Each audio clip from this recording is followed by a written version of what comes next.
Oh, hello everyone. Mark with Cardivox Academy here, and today we're going to be checking out the newest, at least as far as I know, Lorna Shore song Pain Remains One Dancing Like Flames official video. As for the magic cards, there is a terrible gag that I'm going to be doing throughout the video because I just kind of want to add some spice to my life, and you're all going to hate it. You're all going to roll your eyes, and I love that. I love knowing that you're going to be miserable with these puns that I'm going to be putting out there. But I am excited to talk about a new Lorna Shore song.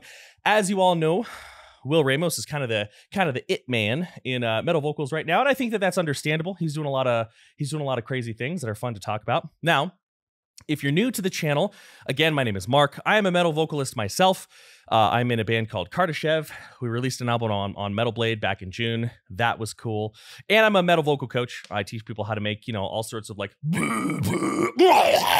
sounds safely and efficiently for years to come. Now, if you've watched any other of my Lorna Shore reaction and analysis videos, then you know that I do vocals very differently from him. So I don't know. Just keep that in mind. I feel like whenever I upload a video that's like one of the more bigger bands, people in the comments sometimes get a little weird. So I am aware that my voice sounds different than his. If you can also tell me the sky is blue while you're at it, appreciate it.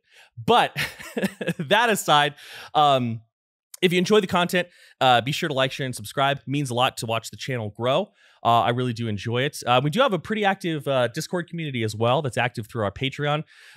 We actually are going to be having one of our Friday night hangouts. Sometimes we listen to music. Sometimes we play Jackbox. A couple of people in the server have been getting into playing Magic the Gathering over camera, so that's cool. Also, Bluey, I hear your deck is super bullshit. So we'll see. We'll see if I ever go against you, who wins. But anyway, let's go ahead and let's get into it. We're going to talk about Lorna Shore, Pain Remains One, Dancing Like Flames. Here we go.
Okay, cool.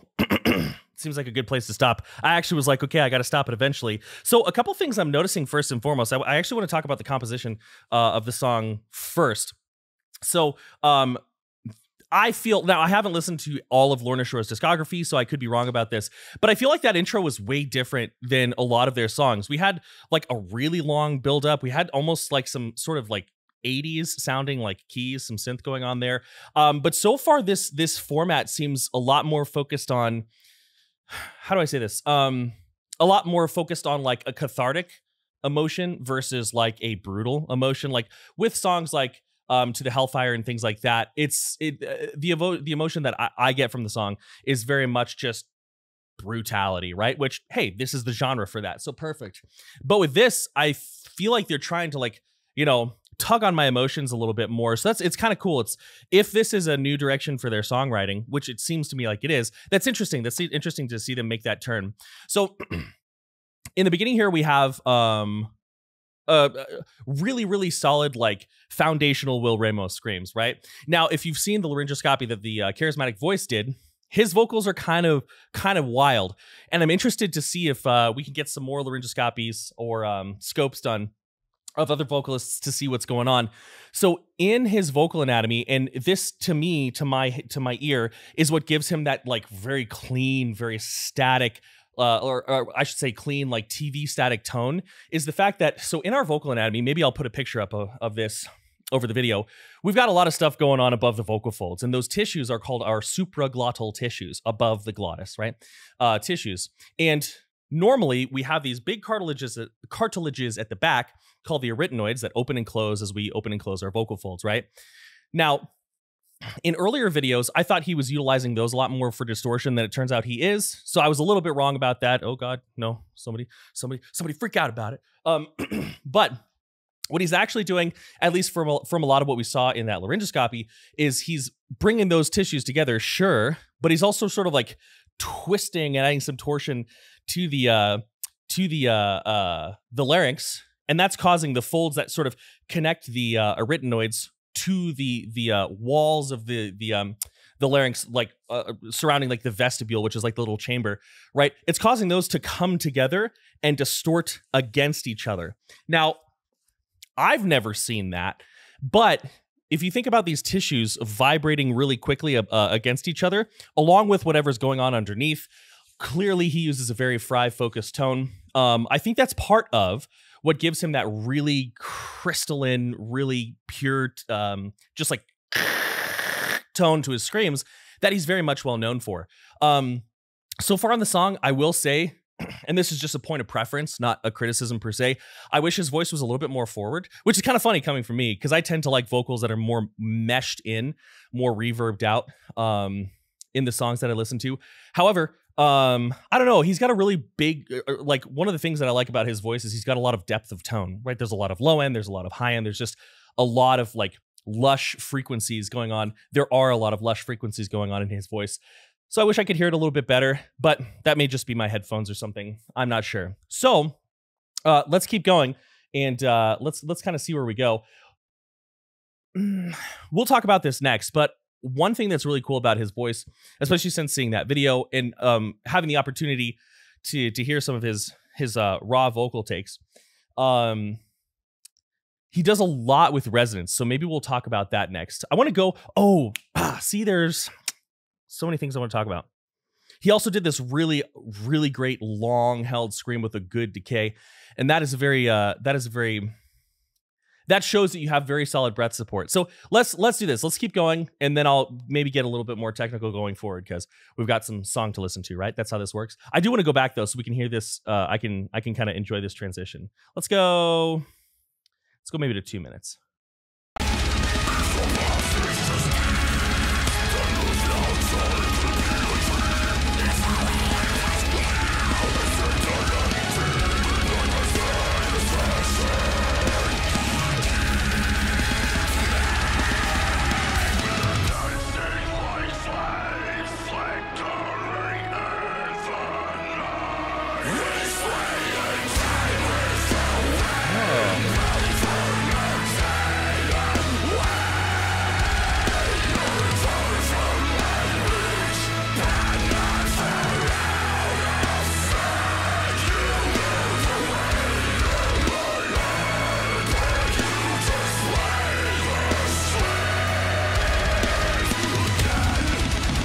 That was pretty sick, actually. So this is a good place for us to talk.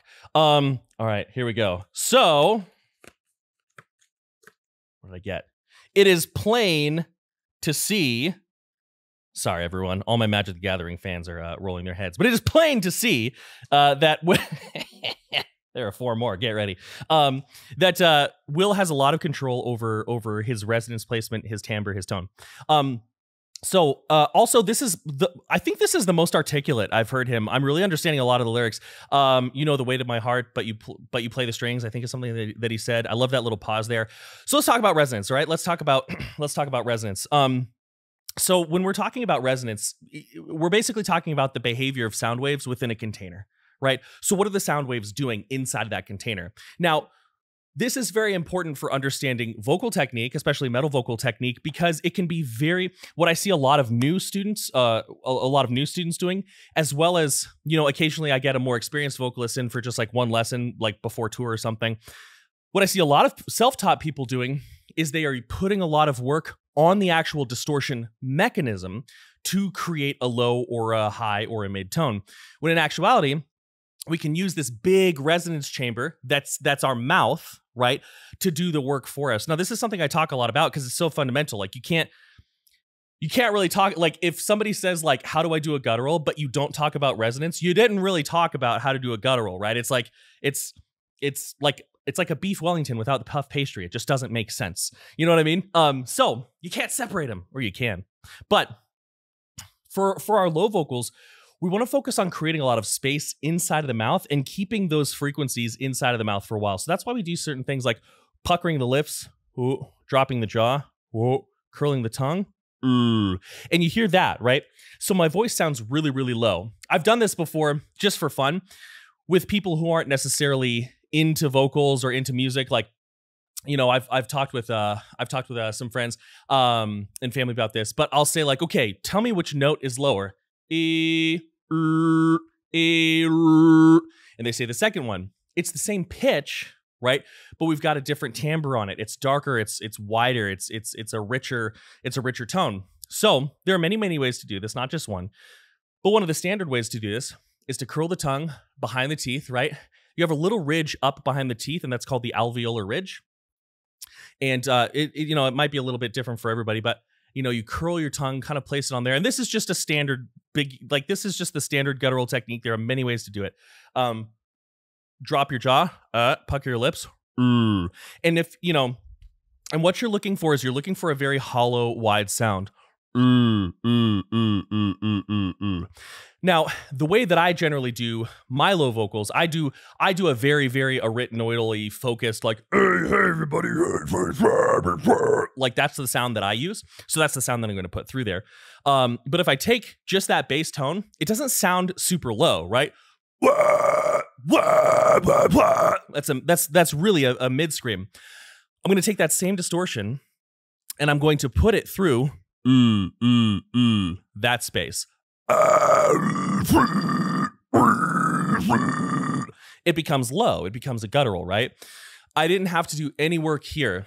My goal as a vocalist and my goal for my students as a vocal coach is to help people find ways to make maximum vocal sounds from a place of maximal relaxation, right? That's the key. Now with high vocals as well, because Will's got great mids and he loves going from lows to highs, right? That's a big thing, right? High vocals as well are going to be similar, right? We're going to focus on a very bright tone. So if our lows are very dark and warm,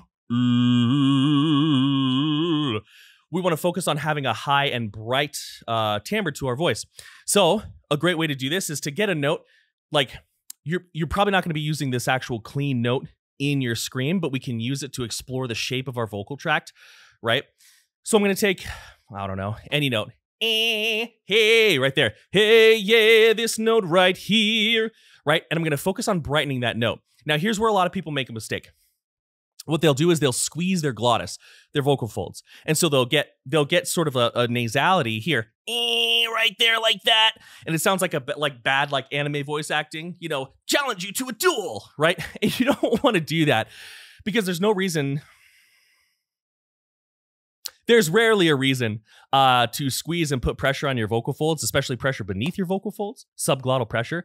And even when there is a reason to do that, it's a lot less than you think you need, right? So what I'm going to actually be doing is I'm going to be utilizing my tongue, my soft palate, and the muscles of the pharynx, the space in the back of my head, at the back of my mouth, to create that tone. So an exercise for you to do this, if you're feeling a lot of strain when you do high vocals or when you sing high notes or anything like that, if you feel a lot of strain in this space, start with a note that's a little bit up in your chest voice, right? You don't want to be down here. Maybe right there. I'm going to take that and I'm going to slowly move that forward. And my goal is to not move anything in my neck, to only use my tongue and my jaw and my lips, right? I'm going to pull my lips away. I'm going to drop my jaw and I'm going to focus on, it's got a very like Peter, like a very like Peter Griffin or Lois Griffin, whoever sound. So, hey, you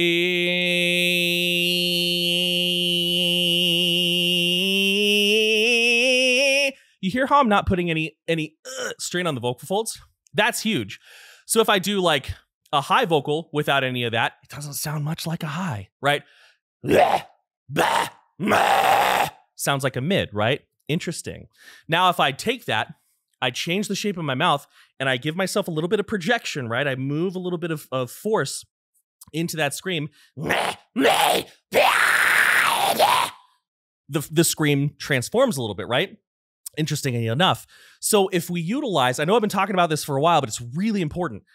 If we utilize our mouth as a resonance chamber, we can take work off of the neck, which then gives us longevity because we have more endurance.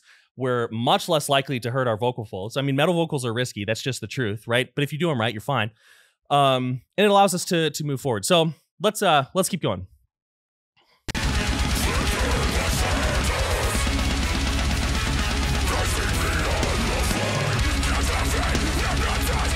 Oh.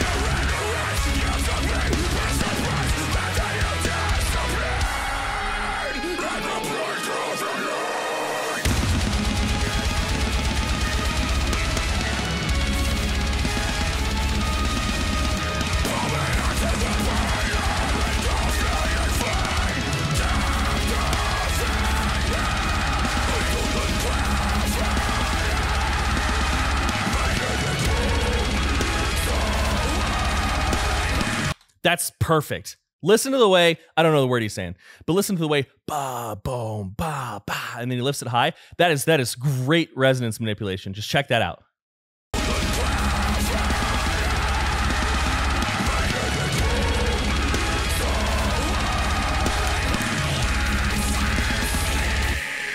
Oh! Blech.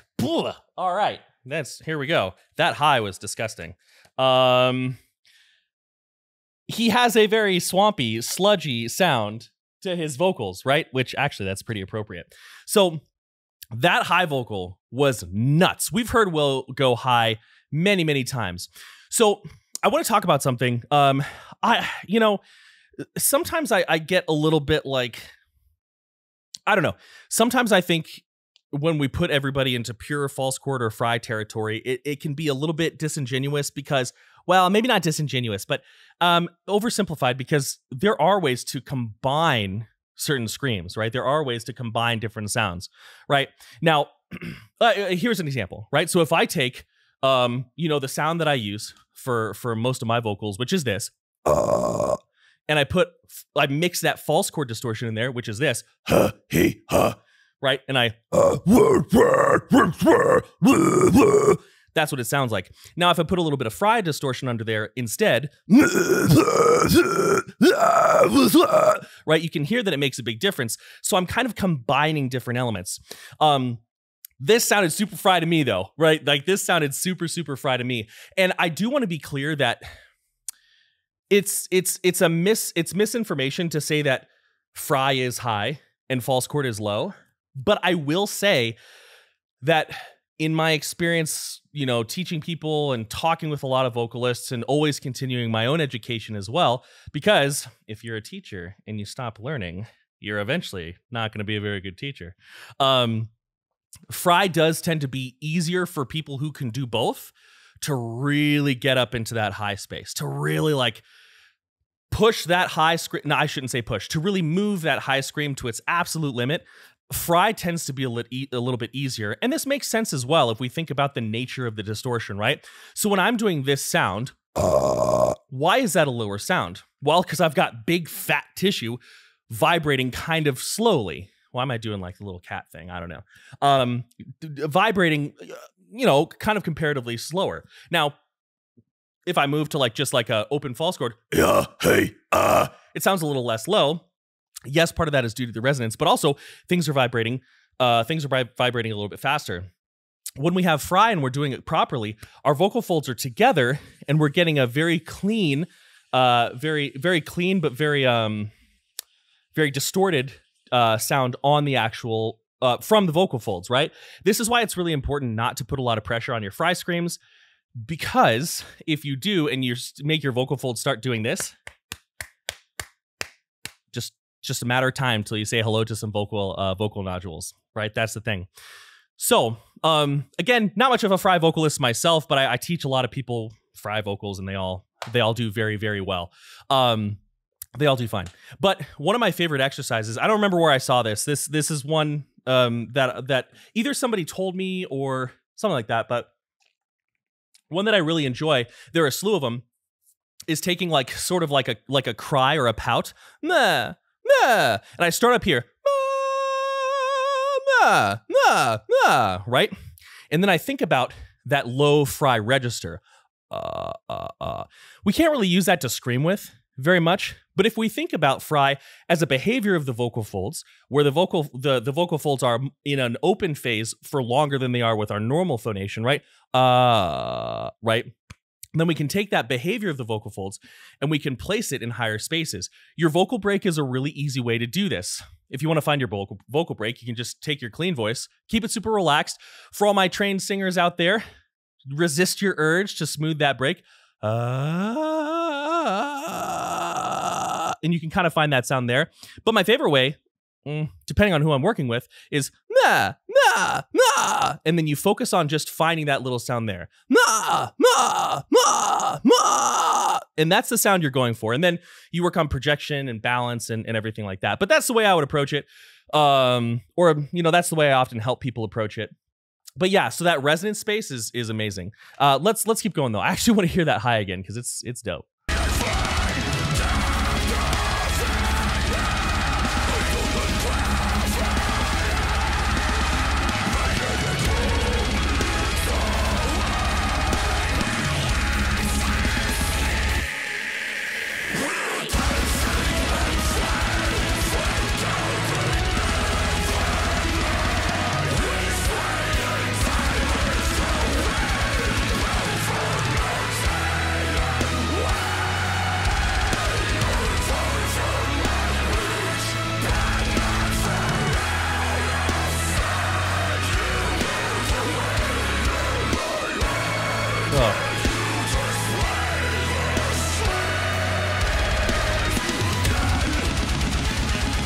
That was like a lot of people would put a bleh there, but it was just like, I think it was the last syllable of a word, maybe again. That was really cool. So let's talk about mids. We've talked about lows. We've talked about highs. You know, we've been down here.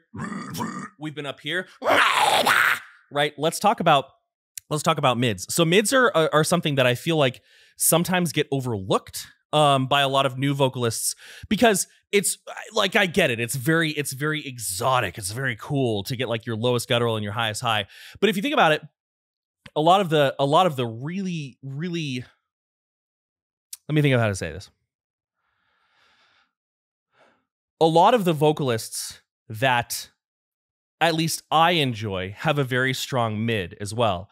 Good examples of this are CJ from Thy Art Is Murder. I always forget his last name. I think Joe Bad has an amazing mid. I think Joe from Fit for an Autopsy has just those mids. They're just very strong. Adam Warren, Oceano, he's got a really strong mid as well. Phil Bozeman, great mid, right? So if you are learning metal vocals, whether it's self-taught or with a coach, me or somebody else, really make sure that there's some focus on mid vocals. Now, how do we find that mid vocal sound?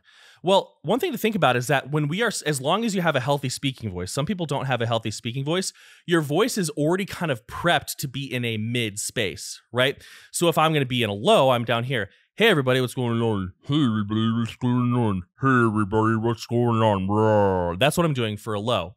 If I'm in a high, hey, everybody, what's going on? Hey, everybody, what's going on? Hey, everybody, what's going on? Like, that's what I'm doing for a high vocal.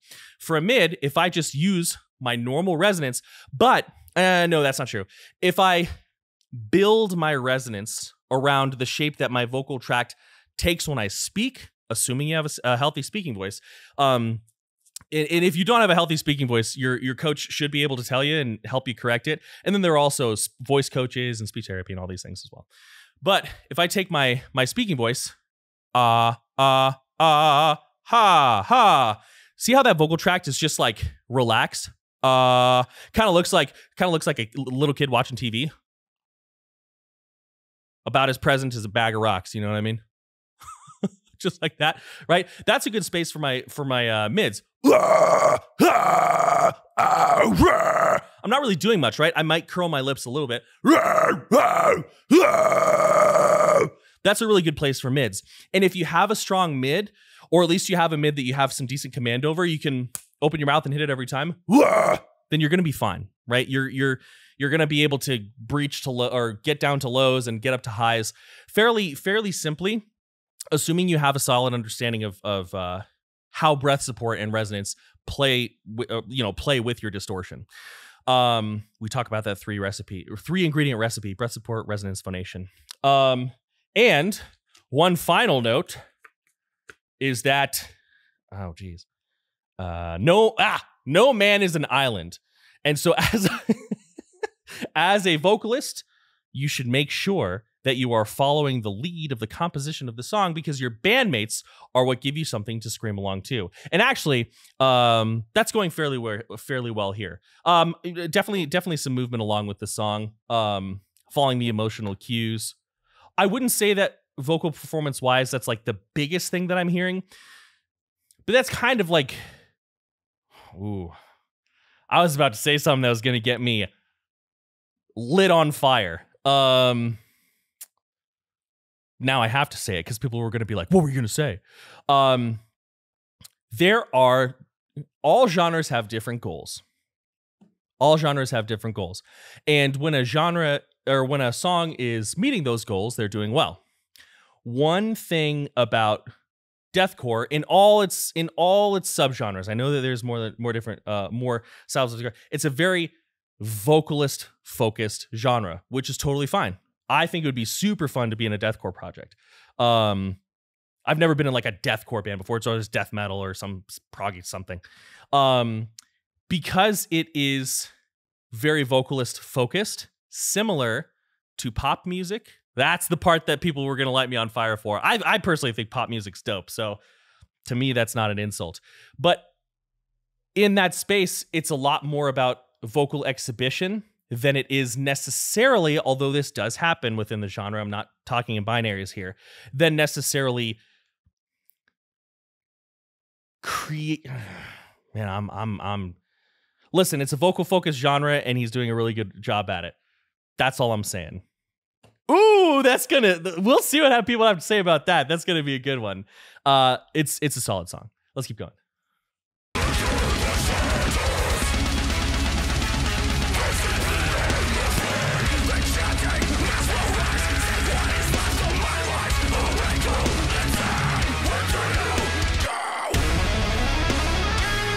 Listen to that mid. Listen to that solid mid.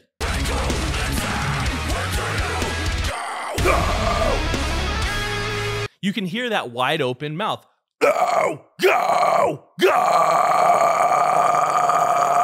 Ah! Right? You can hear that. Very, very important. If, by the way, you have difficulty, because this is the thing, right? You know, all of us sitting at our computers would be like, who has difficulty opening their mouths to sing? Lots of people. Lots of people. In fact, that was one of my biggest issues when I first started doing vocals, right? Because I had a lot of hurdles to overcome. I still have things that I have to focus on. Like if I don't warm up properly and I don't think about it, my tongue tension is dismal, right? You know, because your vocal coaches are people too. So, you know, obviously, it's easy to relax at. But a lot of people, when they scream and sing, they'll kind of scream and sing like this. Happy birthday to you. Happy birthday to you. And we want to get them to open their mouth. Happy birthday to you. Ha, ha, ha. Like, we're looking for that, right? So, a couple things you can do. The first is just do, as your warm-up, a lot of massage and relaxation, right? It's kind of been beaten into the ground at this point. There are thousands of videos talking about it, but it's because it works, right? Think about kind of a yawning motion. I always like to yawn with a smile because I notice that some people, myself included, a normal yawn puts a little tension here. So if I yawn with a smile, right, it focuses on It focuses on moving that tension here, right, which is fine. And you can hear things are open. Very, very valuable. Another thing you can do is you can just practice in front of a mirror, right? Just look in the mirror and just watch your mouth. Ha, ha, ha. Another mistake people make. Oh, sorry. One more thing I wanted to mention. A good stretch. I'm a big advocate of getting like a massage gun and on its lowest setting, gently getting your joints here. That for me, especially in the morning, because I kind of clench my teeth when I sleep in the morning, that's like such a great way to kind of release some tension for sure. But another one I like to do is I just take 1 or 2 fingers, put them on my teeth, and then I don't pull my jaw. I just let my arm hang. Like that. Actually feels pretty good right now. And then do some scale work in there.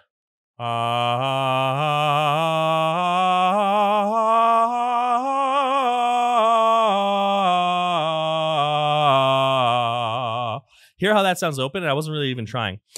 And then another problem people have is they'll open their jaw too far, right? Well, because if I need my mouth open, more open is better, right? Wrong. Our goal is for our jaw to kind of relax and drop open. A really good motion, I talked about this in the 1984 video, Slaughter to Prevail, is to think of our jaw as dropping down and slightly back.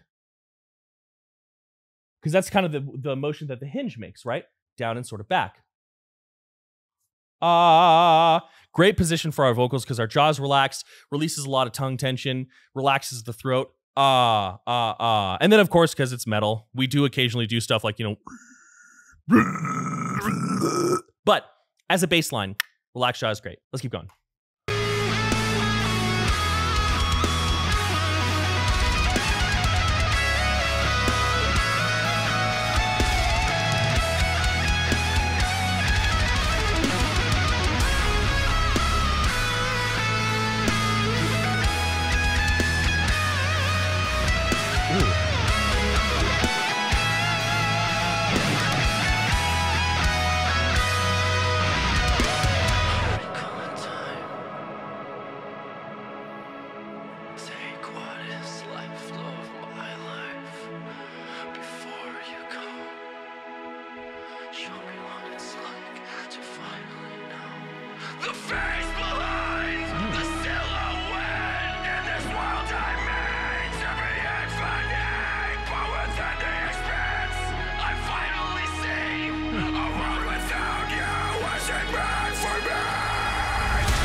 What?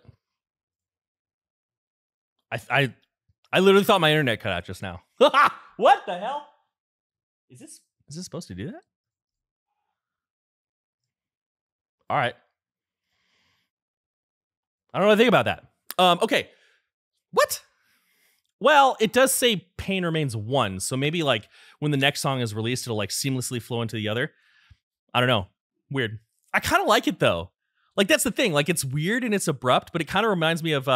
so one thing, I love songs with long outros, but I also love songs with really abrupt endings. Like it's not safe to swim today. Veil of Maya, that's a throwback. But the whole song just ends on boop, done.